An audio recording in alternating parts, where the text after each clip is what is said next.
naman, sir, yung parang pinakamagandang comment o feedback na tanggap mo sa isang client? Sa mga clients mo. Actually, aside dun sa yung mga referrals, yun, kasi pag ni-refer ka na, it means natuwa talaga yung kliyente. Tsaka yung super satisfied sila sa service. Pero ito, ma'am, ito yung pag ganyang feedback, ito yung pinakatumatak sa akin. Kasi when we started the business, syempre dumating din po kami na iba-iba yung set ng uniforms, parang ganun. May nakuha kaming feedback sa kliyente na sabi niya, ito yung exact words niya, sobrang natutuwa ako kasi hindi mo ka madungis yung pinadala mo sa akin.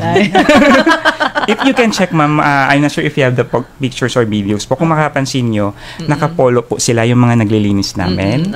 Yung mga babae namin po, nakaperlas sila.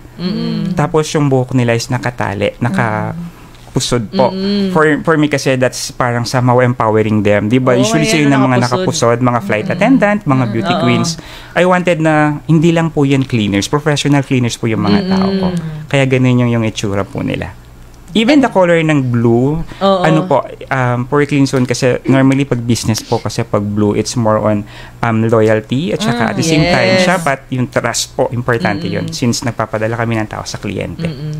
Favorite ko yung blue.